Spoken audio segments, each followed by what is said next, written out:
Everyone. My name is Catarina Albuquerque, and I am the CEO of the Sanitation and Water for All Partnership. My name is Catarina Albuquerque. I was making the mistake that I wanted to ask you not to make. And it's a pleasure to welcome you all to this event.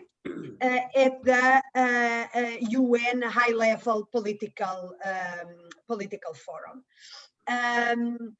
So thanks to all for joining us, and obviously a very special thanks to the partners who are co-organizing this event with us, namely the governments of Nigeria and Spain. And also thank you so much to all of our esteemed panelists and our esteemed speakers. So first of all, some housekeeping rules. Those of you who are not speaking, can you please kindly click on your mute button so that we don't get any background noises? This is my first request. And I see that there are still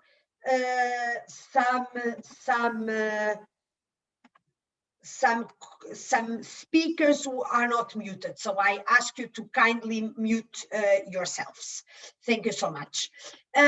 My second note relates to interpretation. This event is being interpreted into English, Spanish, and French. But for the interpretation magic to function, you will need, when you speak, you need to click on the interpretation button at the bottom of your screen, where you see a little globe. So that's the way you do it. For participants, please kindly use the chat box for any questions or comments, and we will address them during the panel discussion. We will have one panel discussion, and we will display the agenda of the meeting on the screen. We had to make a small change in the agenda because Ambassador Fernando Fernandez Arias, who is the Director General at the Spanish Ministry for Foreign Affairs, cannot be with us now at the beginning due to a ministerial reshuffle that happened during the weekend in his ministry on Saturday. So he will hopefully join us later. So this means that we will, as you can see on the screen, start immediately with, after my initial words, we will immediately start with the panel. So, Excellencies, ladies and gentlemen, as you know, sustainable access to water, sanitation, and hygiene is the foundation for truly sustainable development. We know that without access to these most basic human rights, our ability to flourish or even our survival are put at risk. And the ongoing pandemic makes this truth all the more urgent. And yet water, sanitation, and hygiene are still not consistently prioritized in national and global agendas, even during this critical time. At our partnership, Sanitation and Water for All, we work to make this change. We work to elevate the attention, to increase the resources to water, sanitation, and hygiene, to make sure that everyone enjoys these rights.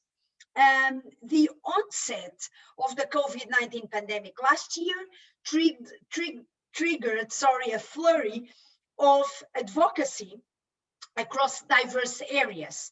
And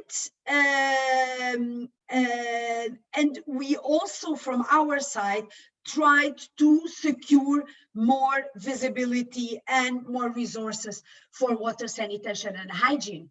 During many of the discussions I had, bilateral discussions I had with some of SWA sector ministers, we realized that this despite the knowledge and the information that we have, that access to water, sanitation and hygiene helps us contain the spread of the virus, many ministers shared with me the information that despite all of this, they were not being invited to, for example, national COVID task forces, to which many other ministers were being invited.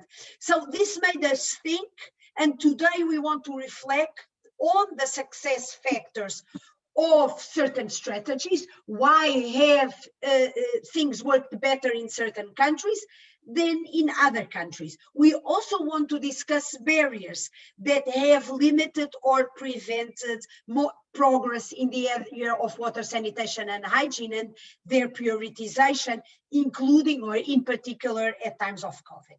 With the introduction and the rollout of the COVID vaccines, we are, as you all know, unfortunately, witnessing clear global disparities in access to the vaccines, as well as disparities not only among countries, but also within countries, where the most vulnerable populations groups are sometimes the last to benefit from the vaccines.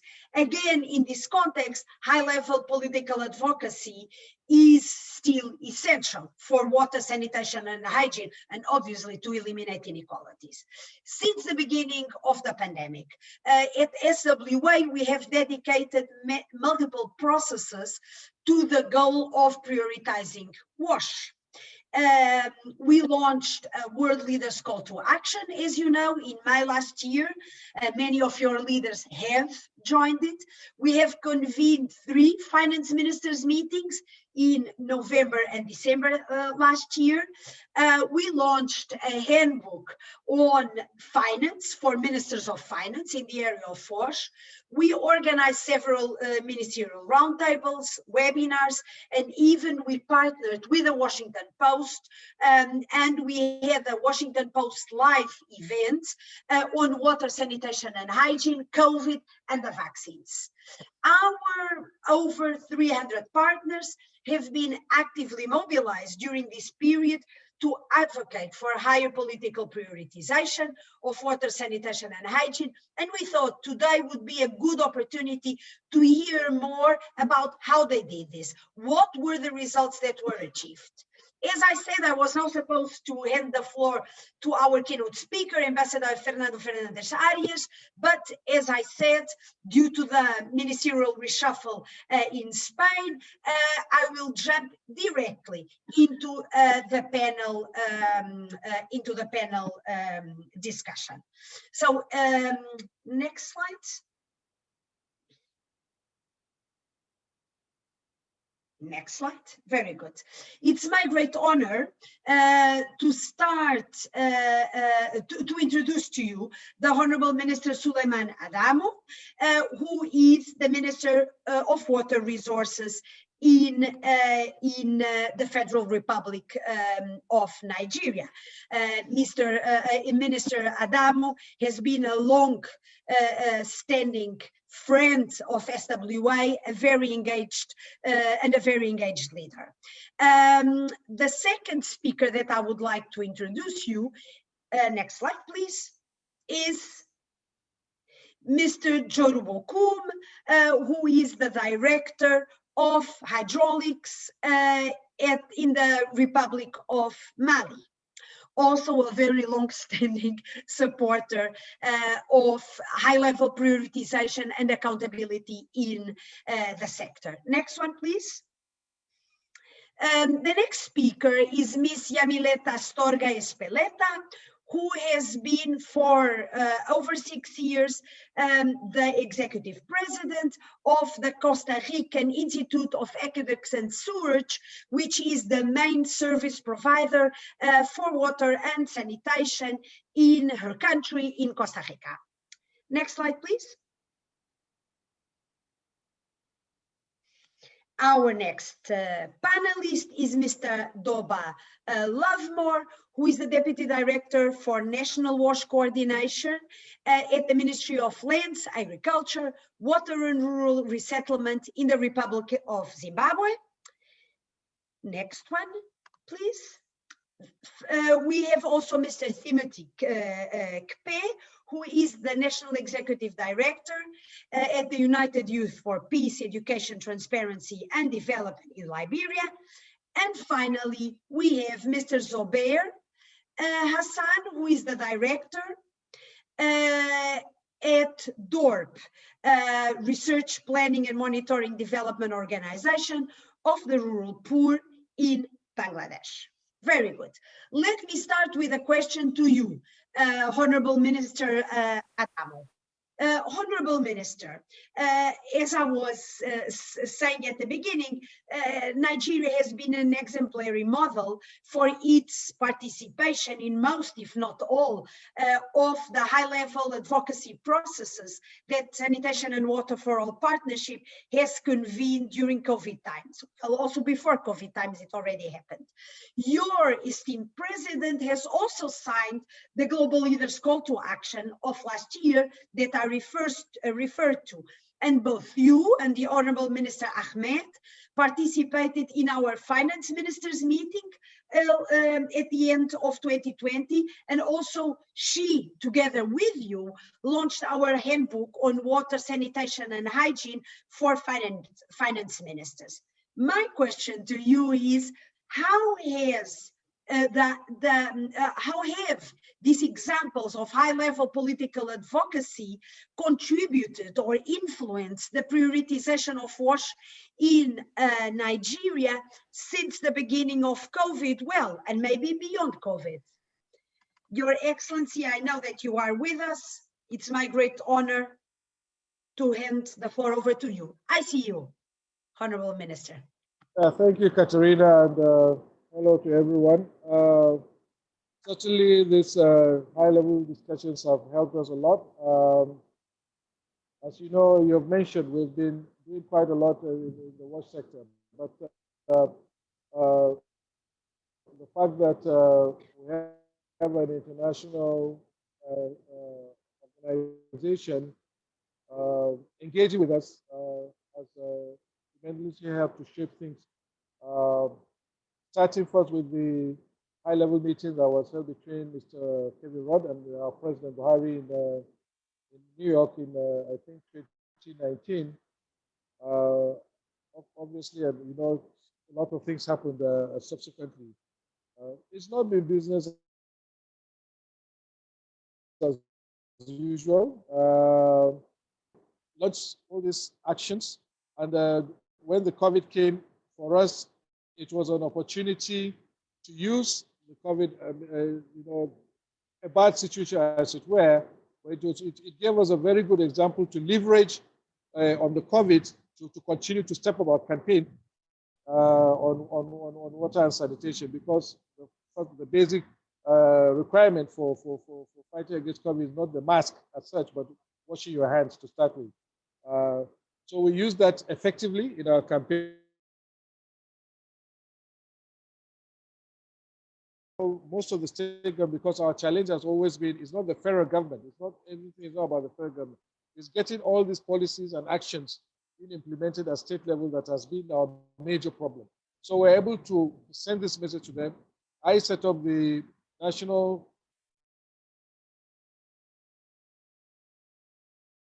COVID Wash Response Committee.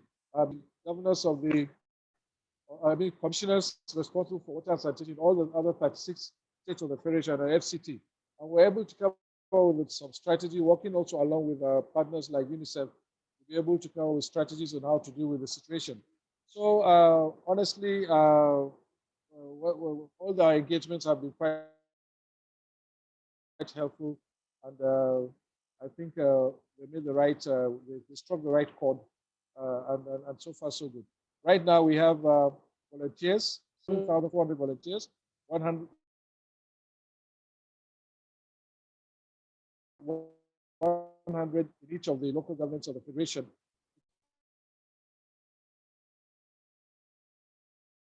Mr. Adamo, Minister Adamo, you are breaking a little. Campaign, providing, encouraging people to take WASH issues very seriously in the bid to fight COVID-19. So quite a lot going on, and quite a lot from the high-level discussions. Thank you so much, Minister Adamo. Let me ask you an indiscreet question, which is the following. Do you think that global advocacy, for example, what we did with the Global Leaders Call to Action that was signed by your head of state, or the encounter that you were referring to between your head of state, your president, and our high-level chair. Does this type of engagement that is at the highest political level, does it then have a trickle-down positive effect inside the country? Does it help you in your day-to-day life and in your day-to-day advocacy? Absolutely. You mentioned the fact that the president signed the call to action. He did that without any reservation. And subsequently, when the economic stimulus for the country was launched to support the lockdown, to stimulate the economy after the effect of the lockdown, water and sanitation was mentioned. Was given a priority place, and when we prepared our plan, we prepared an action plan. The president and the Minister of Finance, obviously because of Minister of Finance's engagement at the last event where she also, I think it was a big eye opener for her. I can assure you that things have changed for the better for us because I think we got more than 90% of what we requested in terms of funding for the WASH intervention related to COVID-19. And not only that we got it approved, but we got all the funding also. We got the cash backing for it. So I think it has done a lot. And I can assure you also our budgets, our annual budgets, even from 2021, this current budget has been, I think WASH has been given a lot better than treatment than it had before. And going into 2022, I'm sure we're going to see a lot of improvement. So now finance, they're taking our issues very, very seriously. I can assure you that. It's also your persistence Yes. and your commitment and your capacity to convince. But it's also what you're telling me is that it's important to have a sector minister who is persistent, who establishes these links with the finance minister and with the higher spheres of power on the one hand. And what you are also saying is that it's good for partnerships like ours to continue working and to continue doing all we can in order to reach to higher spheres of powers, because it's also of help to you who are trying to do your best at the national level, right? It's a combination of factors. Am I right? Absolutely. I think it was a very good idea, first of all, to have the joint meetings with finance, ministers of finance and those responsible for water, like we've been doing in the past few years. But then getting the handbook also, I think, has been very, very helpful, tremendously helpful. And bringing our Minister of Finance to the table to have that conversation, I think has helped us a lot. And I've said that things are changing in favor of WASH in our day-to-day undertakings here as a government. Thank you so much, Honorable Minister, and please convey my regards to Minister Ahmed also, because we know, well, without her and without your explosive combination, we wouldn't be where we are. Thank you so much. Thank you. If you allow me, Minister Adamo, I would move now to the next speaker, to the next panelist. Sorry, now I'm trying to change my button. C'est mon grand plaisir de m'adresser à vous, Monsieur Bokoum. Dans le cas du Mali, et comme vous le savez bien, j'étais au Mali au début de la pandémie et j'ai vu I was in Bali at the beginning of the pandemic, and I've been able to see how the sector had a priority in the country. Could you tell us a bit more, Mr. Bokum, how the high-level discussions at the global level have influenced the policy prioritization in your country when it comes to water, sanitation, and hygiene? And I would also like you, if you wish, to tell us a bit more about the high-level discussion in your country regarding the mutual accountability mechanism has worked regarding the prioritization of water, particularly within the pandemics. Water's change in the country thanks to this high-level commitment. Thank you very much, Mrs. Catarina Albuerque. And hello, everybody. Thank you for inviting Mali. And that's quite true. When the pandemics happened, you were in March in Bamako with us in 2020, and the pandemic happened at a moment when our country was putting into place the mutual accountability mechanism. And we were consolidating the leadership in Mali and the collaboration with all actors, may they be technical and financial partners, civil society, private sectors, and research institutions. So when you were in Bamako, well, you were there at the right time, because at that time, well, it was the beginning of the COVID, and your visit had an impact on the decisions that were taken later at the highest level. You left us on the 6th of March, and after that, the first cases of COVID had not been diagnosed, but decisions were taken at the level of national defense, and very important decisions were then taken. When it comes to sanitation and hygiene, regarding those decisions, the President of the Republic decided to invest 6 billion in important sectors such as the water sector. And after that meeting, a decision was taken to make sure that the consumption of drinking water for more than 4 million people was taken. The financing of that was taken by the state. So those were immediate, important measures that were taken by the President of the Republic. So recently, and still within the framework of the framework, the head of state in Mali made a declaration and took a decision so that 2/3 of those solidarity funds be used for drinking water. So those are important decisions being taken. And your visit at that moment and this mechanism of accountability, the mutual accountability mechanism played an important role. And then we had the setting up of a fund for recovery after COVID.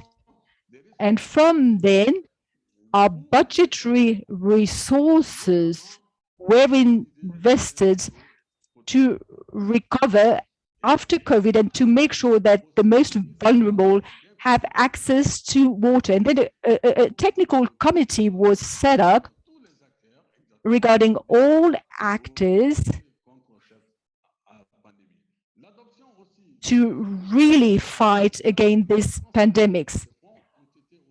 We also have measures to make sure that financing is transparent and that money goes to service to the Malian populations. And we want to make sure that sustainability is ensured for drinking water for all domestic clients and for strategic places such as health facilities and laboratories. And during that period, even in people couldn't pay, were too poor, the government took the decision not to cut access to water through a measure of solidarity, because we knew that washing hands with soap was the best way to prevent the pandemics. Another important action is the following one. The water ministry made sure that people had access to water at home. That was planned, but everything that we did made it possible to accelerate the process. And 616 people had access to water at home. And we had a campaign of awareness at the same time. And civil societies, NGOs, humanitarian associations were also involved. With the health crisis, we adopted the WASH plan for our recovery plan, and we published a certain number of directives to be able to intervene even when the government is not there. So all this in order to make sure that people have access to the WASH sector. More than 2 million people benefited from those actions from NGOs. There is a big challenge, and the biggest one today is the recovery of and making sure that investments start again. We have the problem of the security crisis, and we are still in a context of pandemics in Mali. But SWA has put in place the MAM process, which consolidated the dialogue between the finance, the Ministry of Finance and the sector ministers, and they came closer to one another.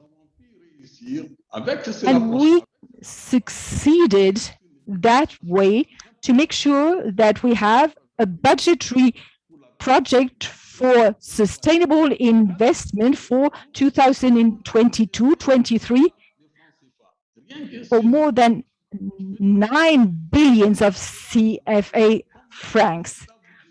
This is going to fill a gap, and thanks to your first visit, so you see the impact it has had for us in Mali.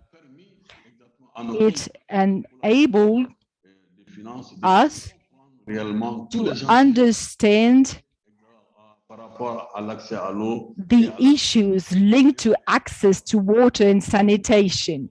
So we want to go on our cooperation with civil society, with the private sector, and we have a discussion with AFP to set up an innovative project with the private sector to design and implement a project.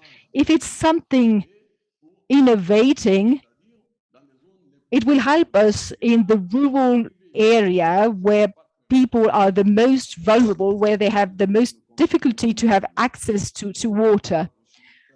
We also think to be able to progress in this sector and adopt policy documents in December 2021, and we got fundings in November to prepare the ministry or to prepare the meeting of finance ministers. So all this commitment is important, and we want to go on with this process to make sure that we get a better access to water and sanitation in Mali. Thank you very much. Thank you very much, Mr. Bokum, for your enthusiasm, as always, for sharing with us the progress that is being made in Mali and the importance to the multi-actor dialogue, the influence it has, the bridges that are launched through this multi-party dialogue in order to progress in our sector. Water, sanitation, and hygiene. Thank you very much. And it is now a pleasure for me to move on to the next speaker, the next panelist, Astorga Yamilet Astorga. I can't see her now, but I know she is here. She is with us because I've seen her name. There she is, Yamilet. Pleasure to see you. Yamilet, like I said before, you were the president of the AYA, the Costa Rican Institute of Aqueducts and Sewage, for many years, up until very recently. And now you're teaching and researching at a university in Costa Rica.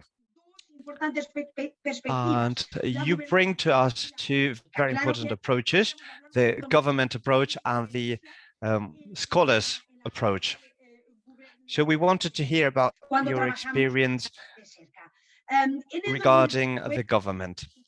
Back in 2019, your country, Costa Rica, hosted the meeting, the conference Latinosan, and also the SWY meeting for water and sanitation, or ministers in charge of water and sanitation. This is the first time we joined Latin America, so to speak. And also, your president signed the World Leader Action on Water, Sanitation and Hygiene and COVID. And my question for you, Yamila, is what's your secret? How did you manage to bring together global actions and political activities in the sector in your country? I know that you use the global scale to have an impact at a national level. So how do you manage? What's your secret? Thank you very much, Katerina, and thank you very much to Sanitation and Water for All, and my special greetings to all the participants. That's SWA ministers meeting in Costa Rica, and also the Latinosan a few days before the ministers meeting.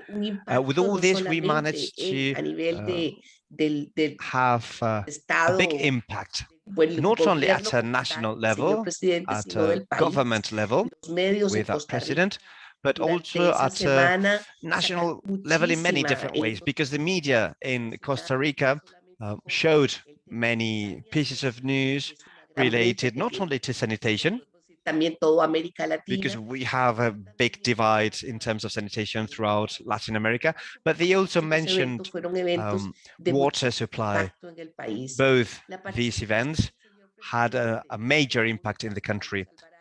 The President of the Republic, Mr. Carlos Alvarado, was present in this SWA meeting, and this yielded more reliability for that institution, and he committed to supporting more investment in water supply infrastructure and also sanitation infrastructure.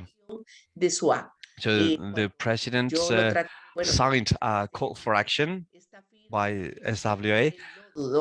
When I reached out to him, he did not hesitate. I think he was actually one of the first ones to sign this call for action. The Ministry of Finance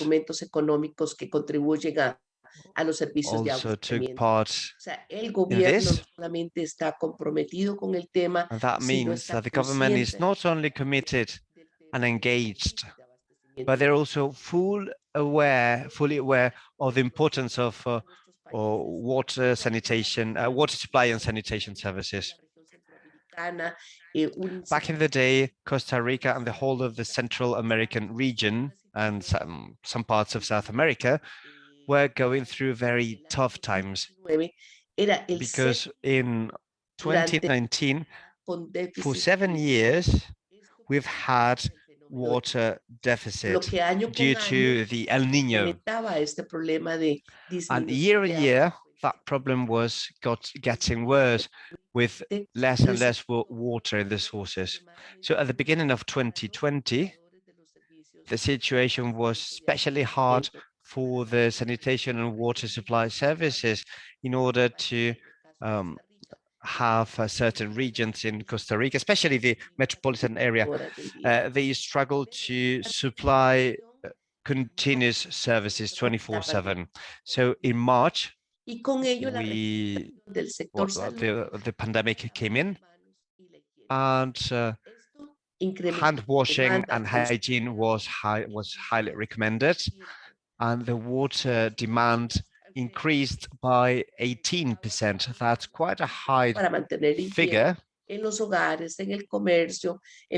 for households, for businesses, and tourism, among others. It was mandatory to have sinks and lavatories, and they are in place up until now. The AYA and also the rural operators, we call them ASAS in Costa Rica, they had to take on an assistance role, coordinated and articulated with the National Commission for Emergencies. National Commission for Emergencies reports directly to the president, and they bought water tanks, and they were coordinated with the minister with different ministries. They placed tanks in schools with the help of the Ministry of Education, and they also placed tanks in healthcare centers and also some municipalities. AYA also built facilities to place tanks where there were no 24/7 services, and they also delivered water with tanking trucks. At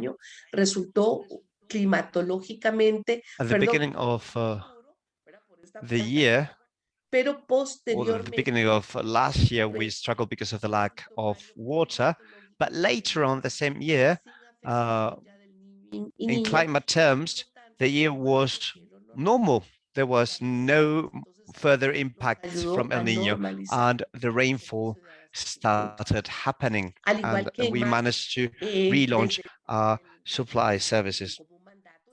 Just like in Mali, as a mandate, our president had the mandate, or sent the mandate, not to cut the water supply for 6 months, in spite of unpayments. That did not happen in rural areas because the rural organizations,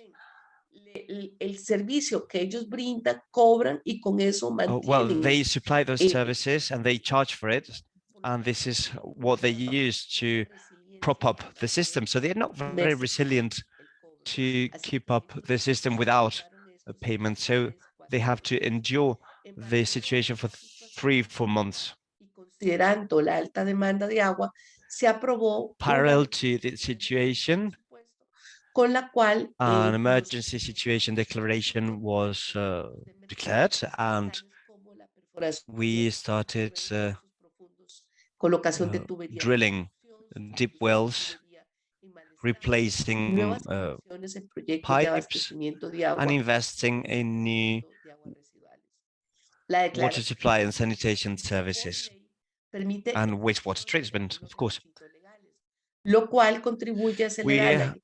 had to look into some legal requirements to speed up the implementation, and we managed to finalize infrastructure that helped keeping up the services for all this time, for the end of 2020, and also throughout this year so far. In 2020, we had a commitment supported by the president to invest almost $1 billion for water sanitation and wastewater treatment, also for rural areas.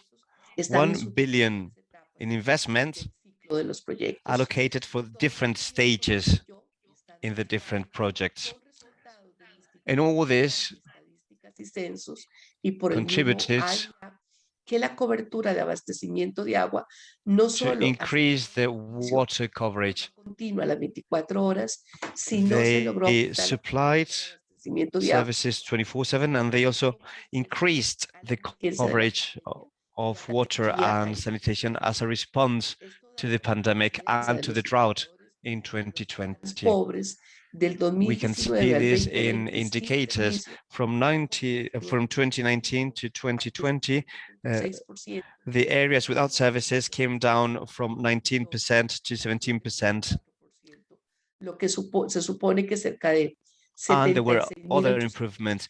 77,000 poor people had new access to water services, and some other people had access to safe sanitation. There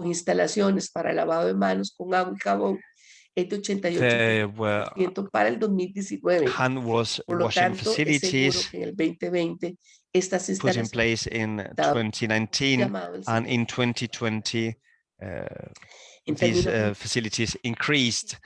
Generally speaking, I can say that the public policies with a multi-country approach is a process trigger. Thank you very much, Yamilet, for your intervention. Y por nos mostrares la interacción. Thank you very much for showing us the interaction needed. We need nationally coordinated work. You did advocacy with Mr. President, and you also mentioned projects such as the Latino Sun, and also some other projects like the one we had, and these can help raising awareness, among other things. And like you said at the beginning, this is not only for this at a state level, but at a country level. I remember the interviews we had back in the day and how interested the media were on water and sanitation issues. Thank you very much for bringing this topic into the discussion. It should always be in the discussion, and that is the climate change, the impact of climate change. We are speaking about the impact of COVID and about the increase in water consumption, but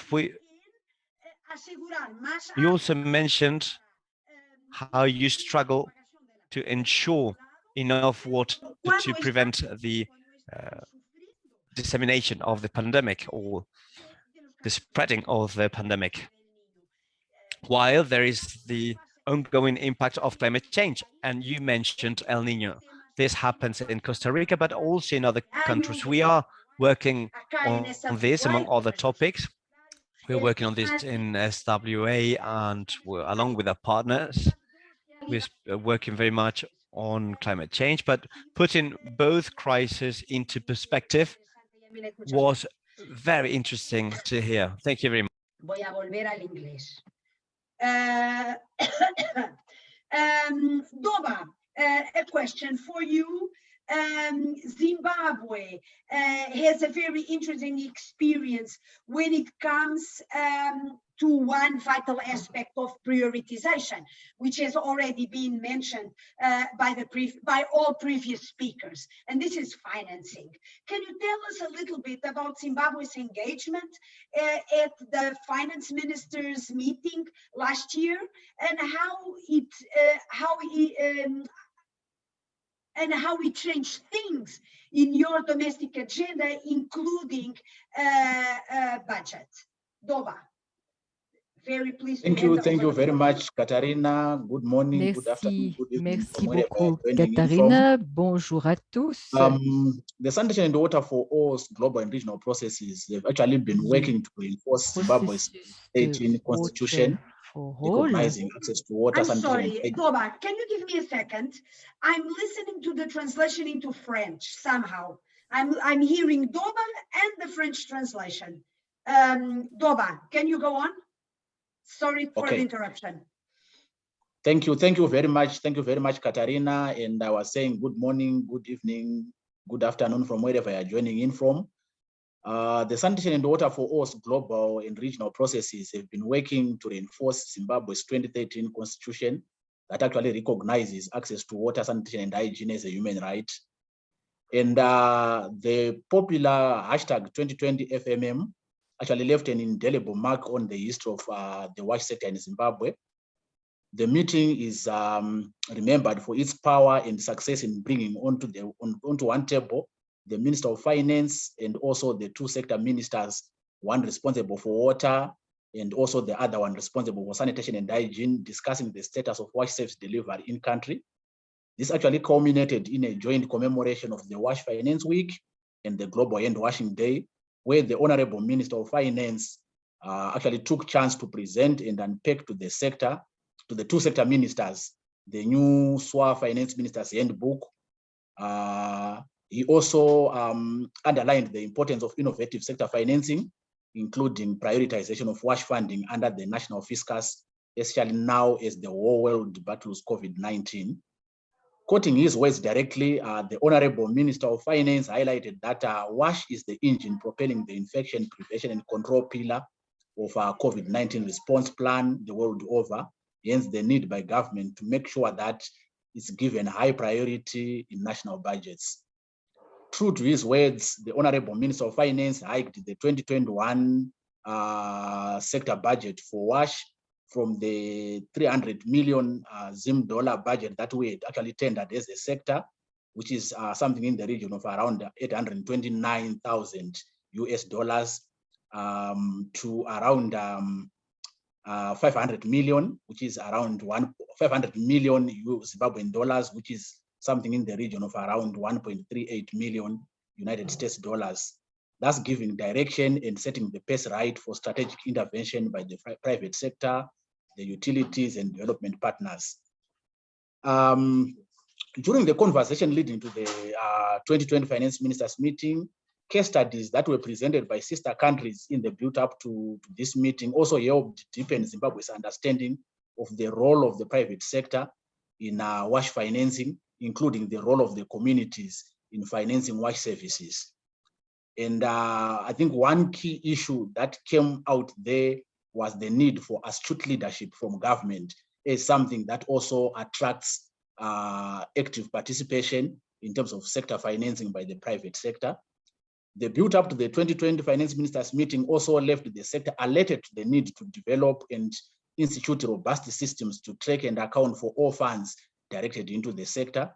And to that effect, the sector was awakened to revive one of its strategic governance structures, the Planning and Budgeting Subcommittee, which apparently is chaired by the ministry responsible for finance, which has since engaged with the World Health Organization country office for technical support, leading to the establishment of a WASH sector financial tracking system.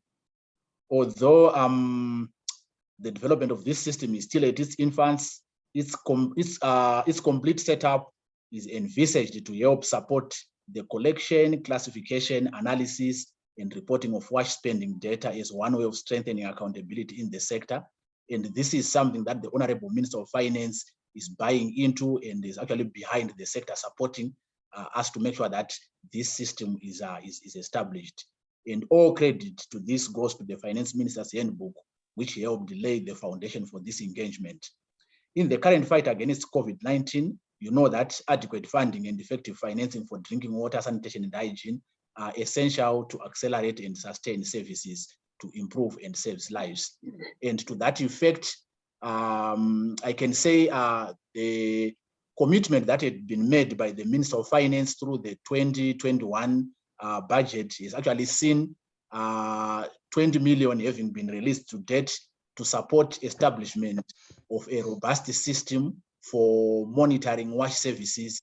And part of that money is currently being under disbursement to support the development of community managed rural piped water schemes, which are solar powered as a response, as a direct response to climate change.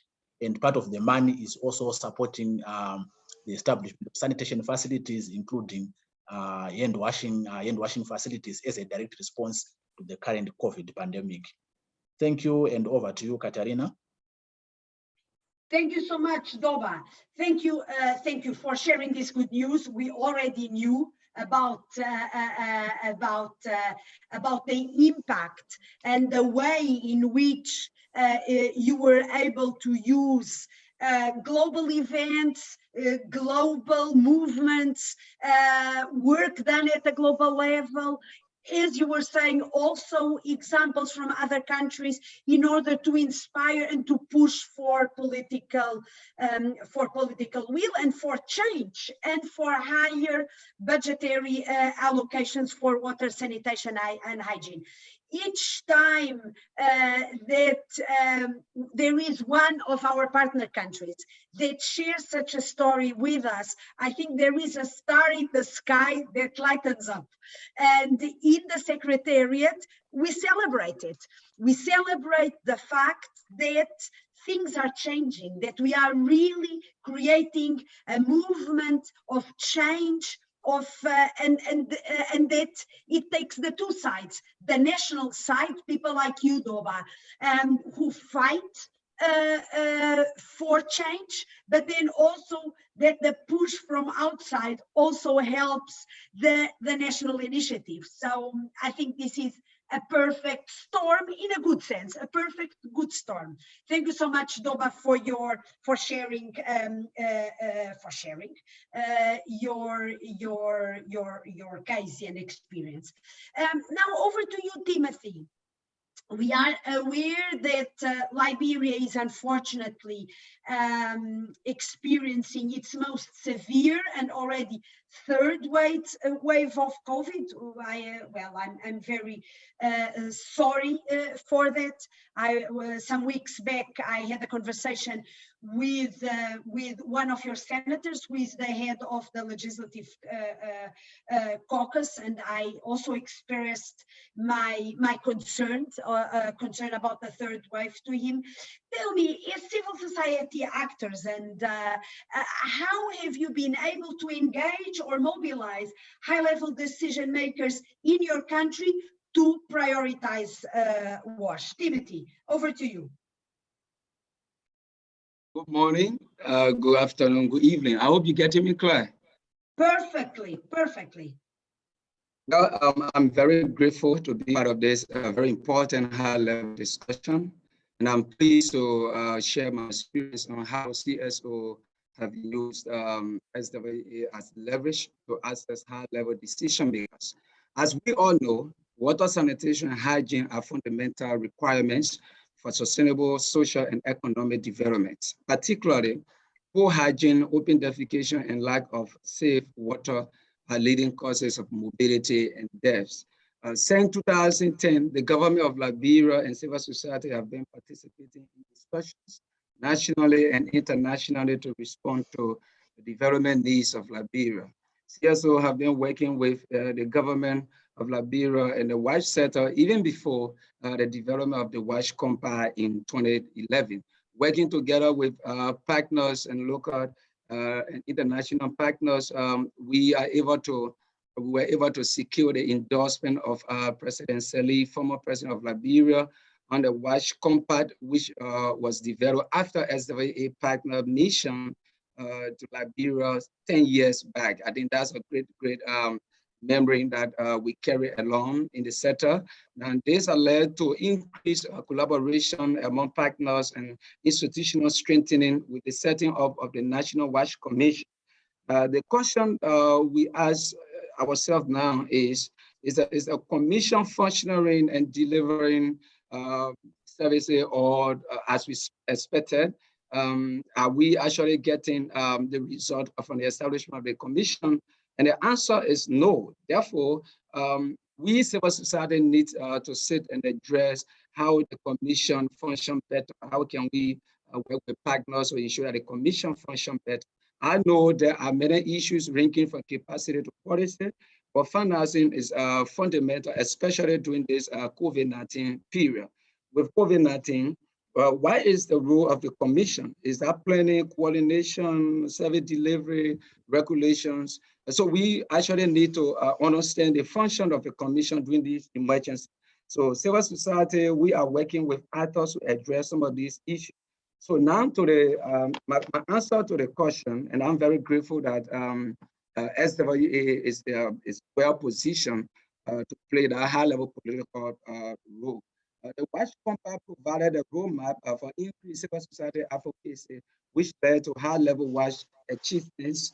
Key among those achievements in 2016, with the support from one of SWA partners, Water A CSO succeeded in the establishment of the legislative WASH Caucus to help transform the WASH sector into an effective and vibrant sector with institutions that are able to respond adequately to the WASH demands and needs of the population. In 2017, a historic national decision was accomplished when the government of Liberia established the National WASH Commission. In 2018, I can remember President Joe M. Weah, the current president of our country, constituted the board of commissioners and appointed the executive officer and the executive director, the chief executive officer and the executive director of the WASH Commission.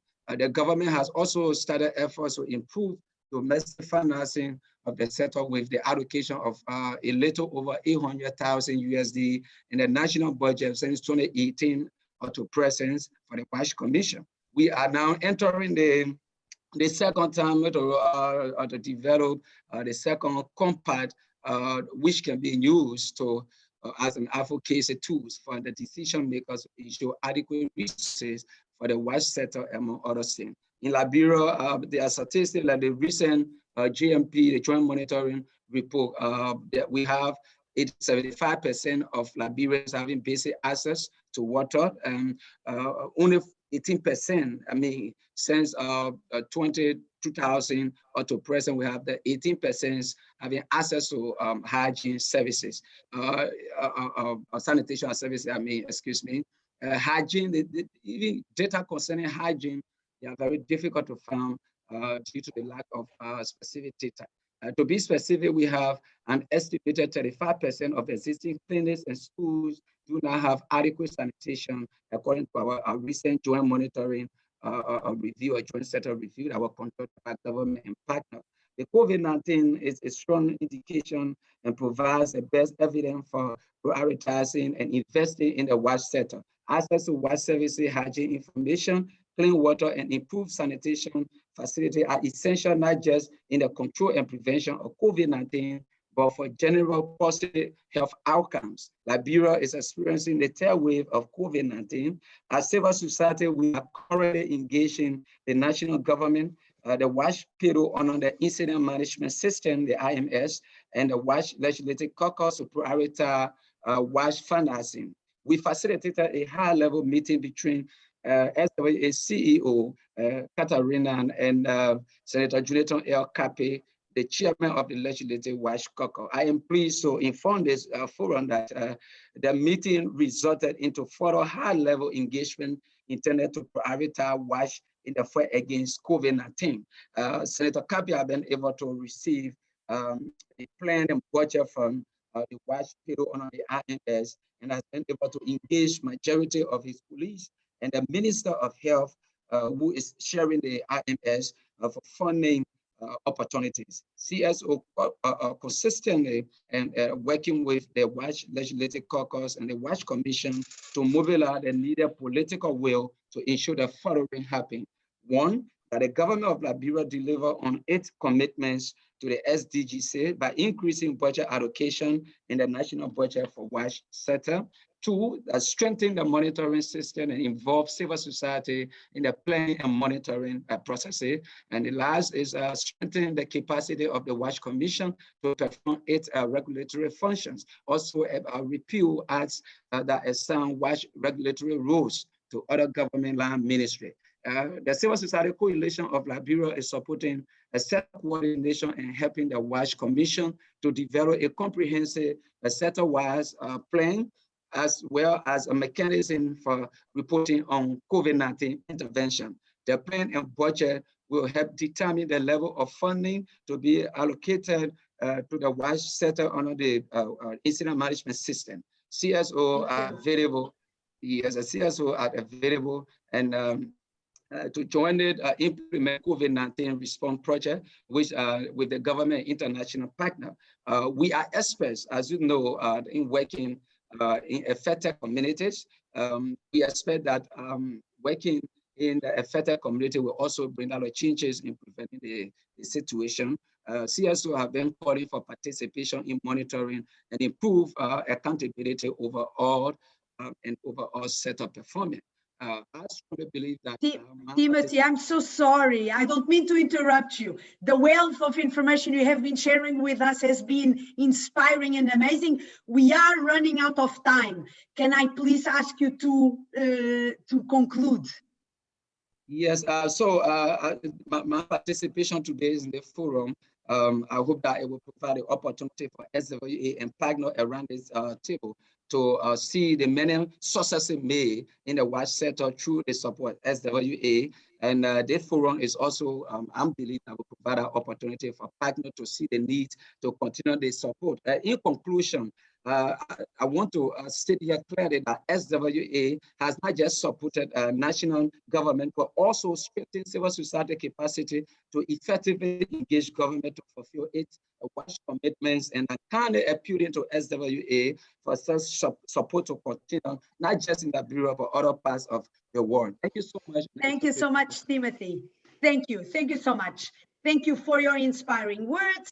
And it's now my great pleasure, without further ado, to hand over the floor to you, Zober.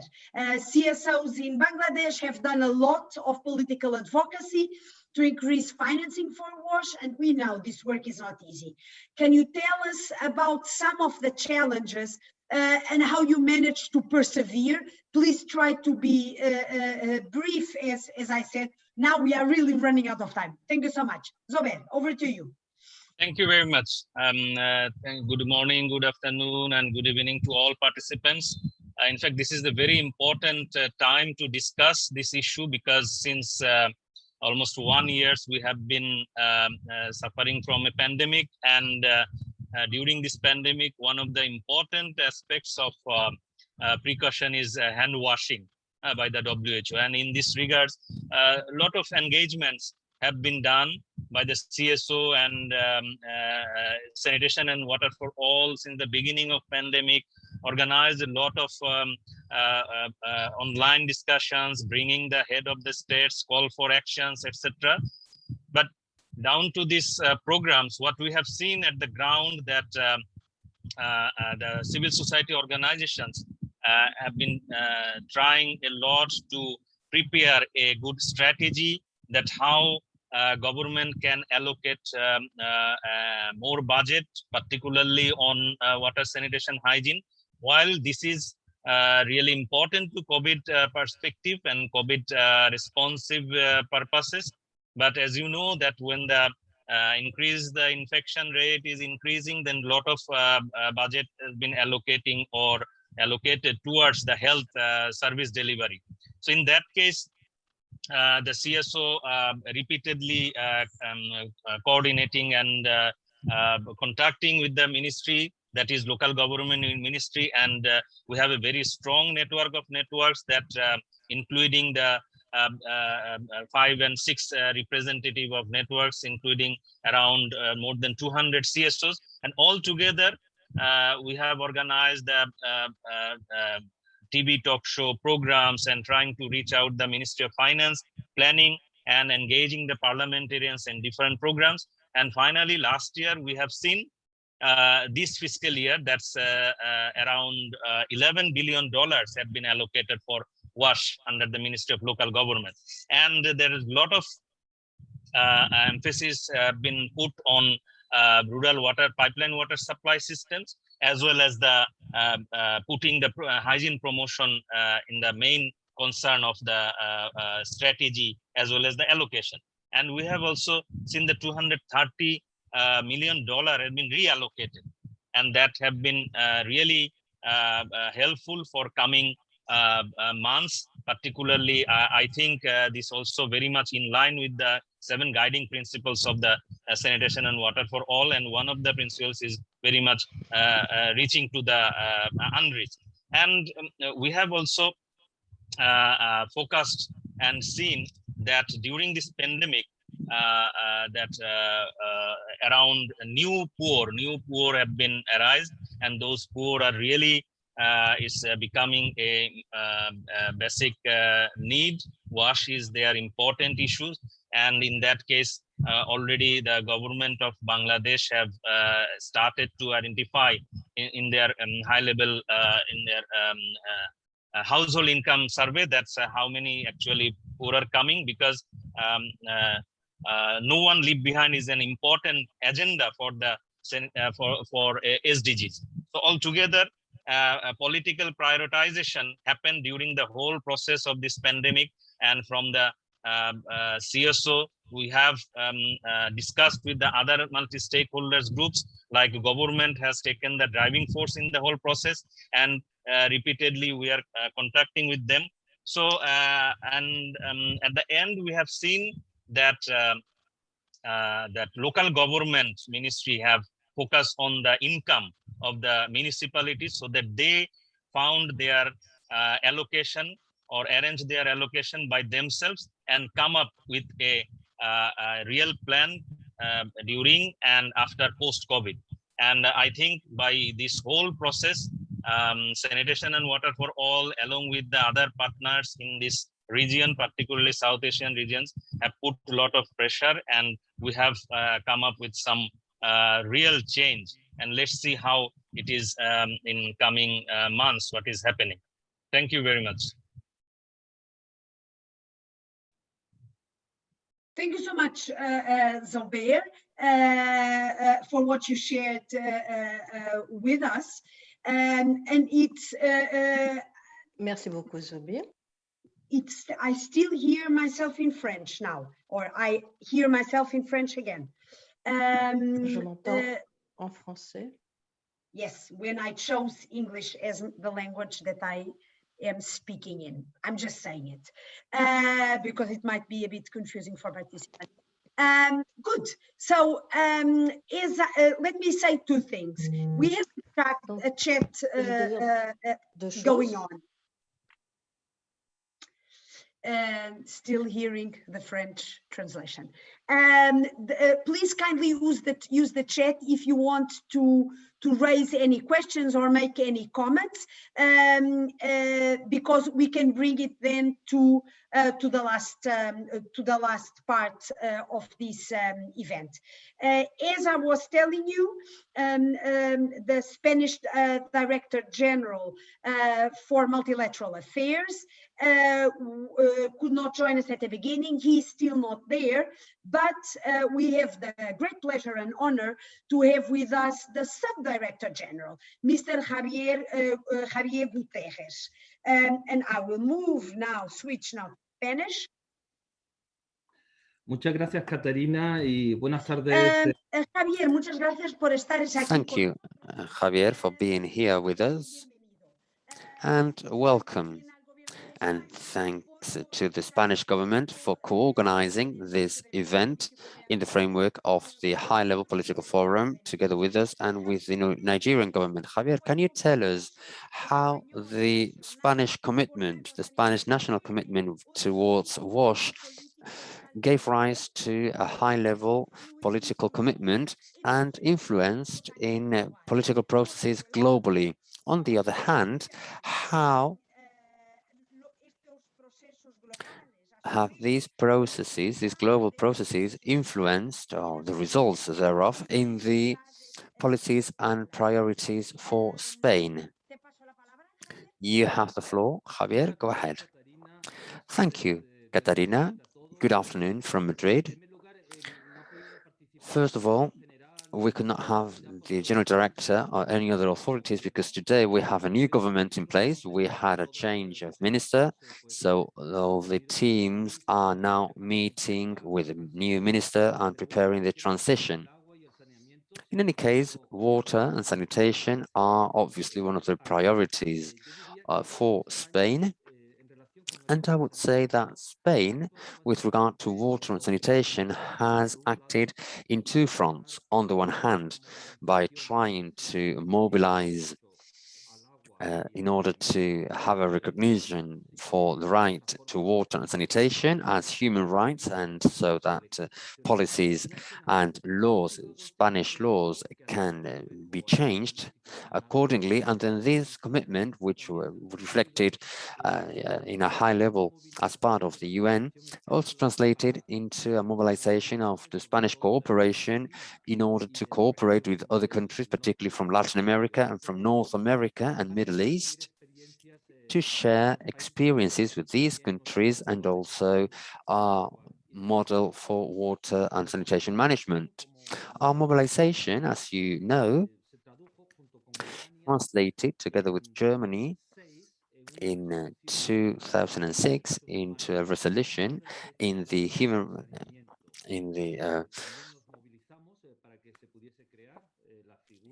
Rights Commissions. We also mobilized for the creation of the special rapporteur figures. Catarina was held that position at the time, and we actually made these rights to be recognized as human rights. This had also an impact. So in order to have a sustainable development goal, number 6 on water and sanitation, and also the countries, based on the recognition of the right to water and sanitation as a human right, to change their legal frameworks. In any case, recognized right is not enough unless it is applied, unless policies and practices are applied in order to materialize those rights. Therefore, Spain has promoted technical cooperation with Latin American countries and countries from the North Africa and Middle East region through a cooperation fund coming from the Spanish International Cooperation Agency, ICID. This fund received almost $1 billion pledged by Spanish cooperation. From our cooperation, we sought for the management of water and sanitation to be shared with other countries. And I would say that we promoted particularly 3 policies. One, on planning, on proper planning of water resources and integrated management of water resources in order to account not only for access and provision, but also policies related to that provision of water operation, prices for water resources, climate change, environment, etc. Integrated management of the resources. And as another important pillar is to consider water investment as a public policy with a multiplier effect. This is a policy that relates to water, but it has good effects across the whole economy on health. We can see now this with COVID. This is absolutely paramount. And the third dimension or pillar that we pushed forward is good governance of water resources through what we call the hydrographical basing or water basing. Through the COVID pandemic, our cooperation mobilized particularly to ensure access to water and sanitation services through emergency actions in order to ensure access to water for the disinfection of water, in particularly in areas that had a fundamental role in the fight for against the COVID, such as homes, hospitals, etc. And we also acted actively in order to promote health.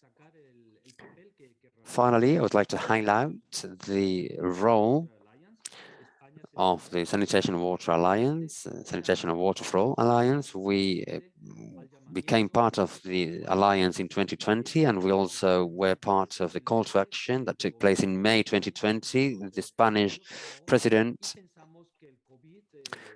took part in this initiative, and we think that COVID has highlighted the strategic importance of access to water and sanitation for development, but also for health. Thank you. Muchas gracias a ti, Javier, por tu intervención. Thanks for your intervention. And also thank you for giving us a different approach on how global processes from a country can have an impact on other things, and also how the result of those processes can in turn have an impact on national policies. And I think the examples you just gave us, including the water fund and the way they are including topics such as inequality, human rights, etc., and also the way to do business. It is great, it is brilliant, and it's a great example on how to promote global processes, and also they're great examples on how we can reach specific goals, specific results. Sometimes these seem to be worlds apart, but your words showed us that they can come together. So thank you very much for that. And now I am going to change languages again, back to English. Good. So I would like to ask a question for all of you, and please feel free to answer. Oh my goodness, I'm very sorry. What do you think is the most important factor for achieving political and financial prioritization for WASH? You heard many examples from many of the speakers present here today, but in your view, what is the most decisive element in this regard? I will hand over. I would like to thank all the panelists for your inspirational words, for having spent time with us, and for having shared such interesting examples. And it's my great pleasure to now hand over the floor to Alex Knezovic before we end. Alex, the floor is yours.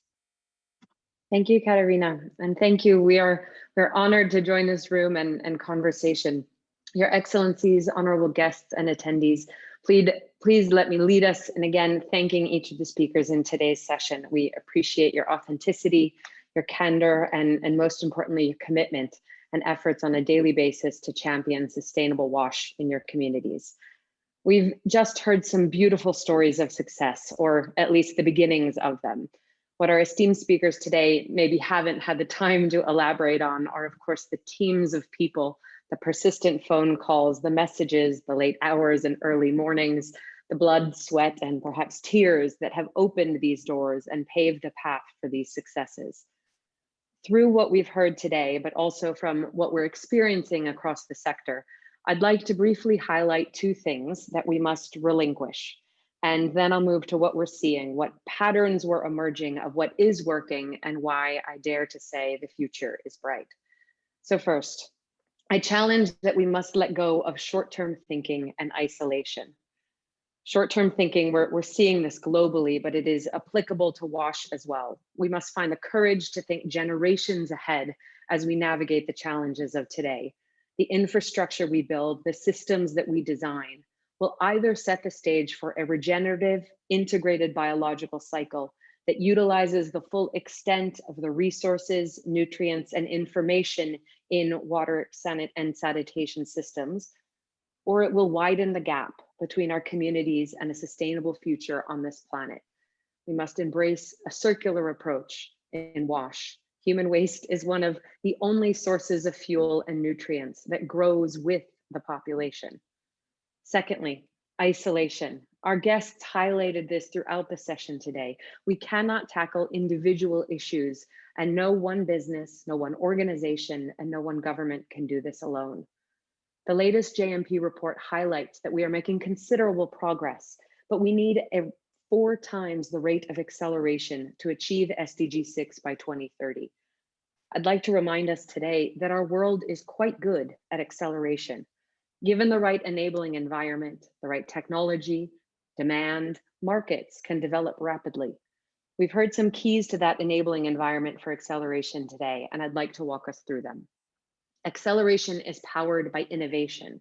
It's powered by market demand. It's powered by the right financial models, but it's triggered by leadership, as each speaker highlighted for us.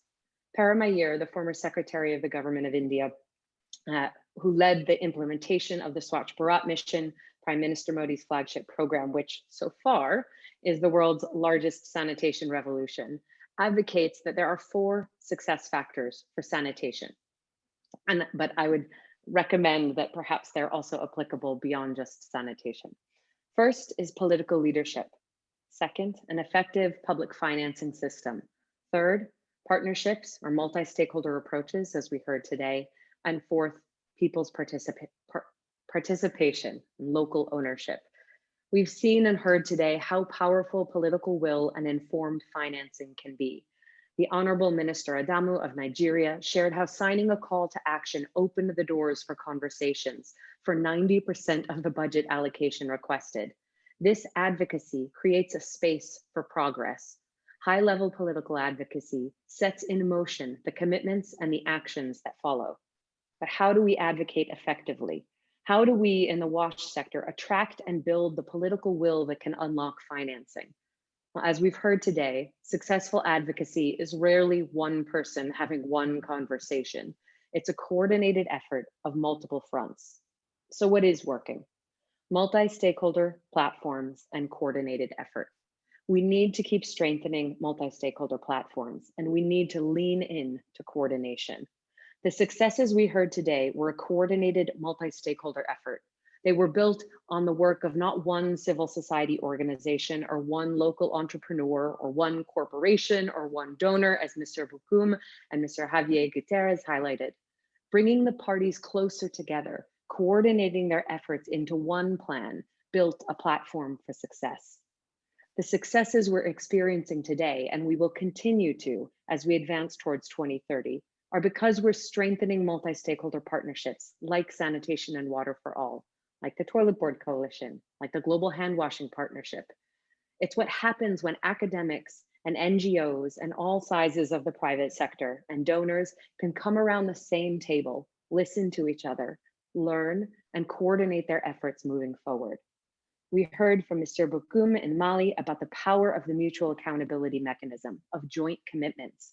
We've heard from Mr. Zobair Hassan of the power of gathering a diversity of voices around a common table, a diversity of perspectives, the evidence and curiosity of research and learning, the experience and reach of the development sector, the innovation, speed, and market development of the private sector, the support and faith of investors, and the leadership of government.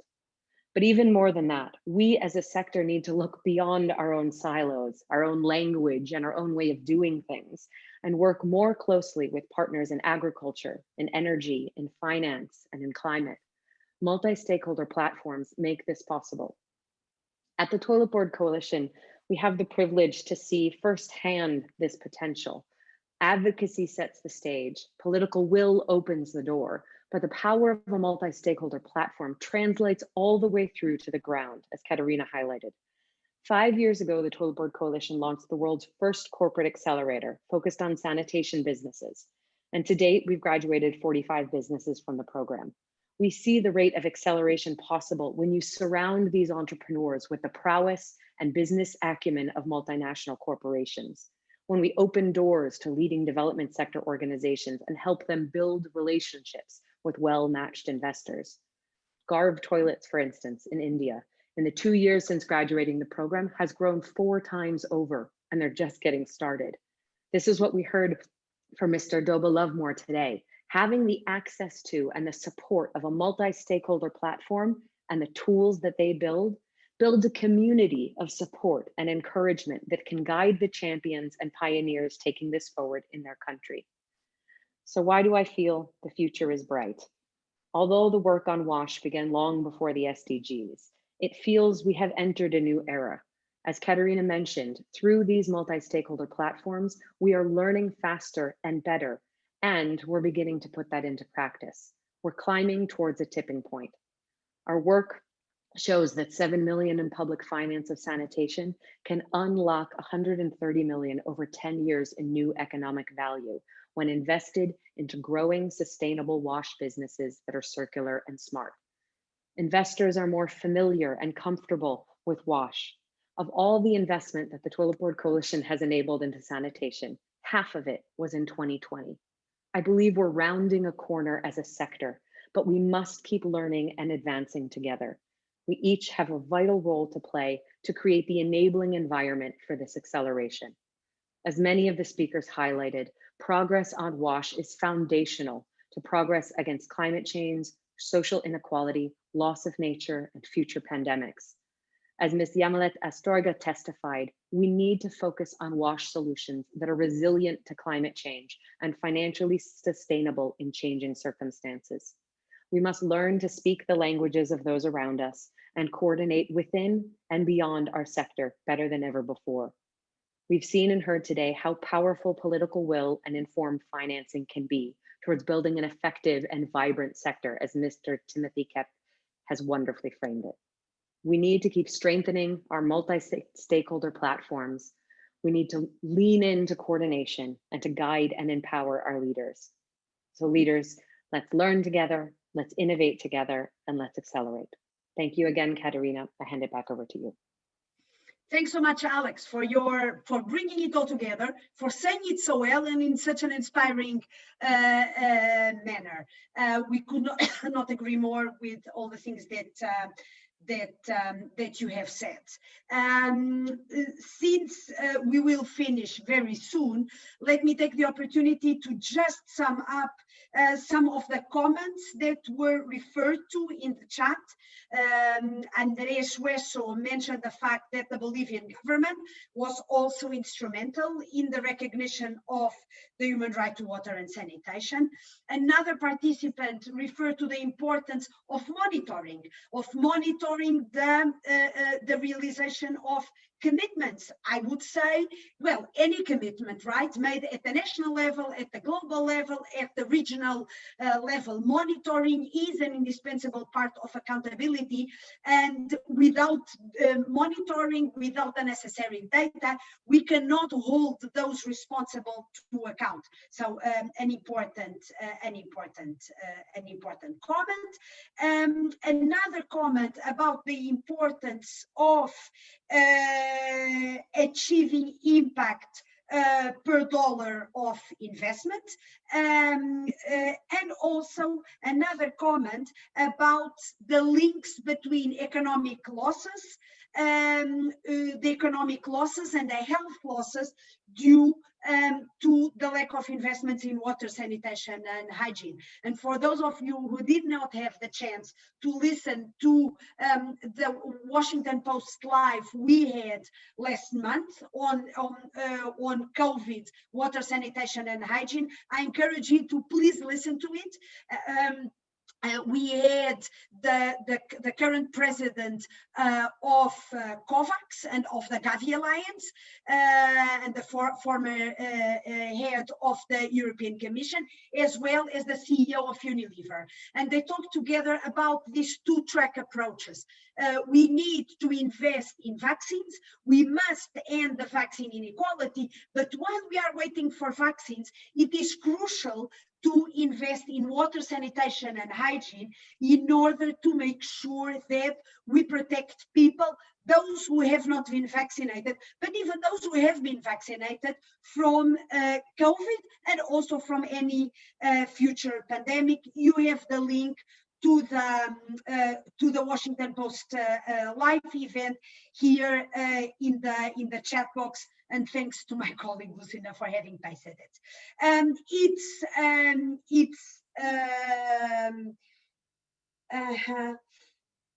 very good. So Yamilet is also referring to the fact that yes, it is important with the value for dollar, but and it's important to have equipment.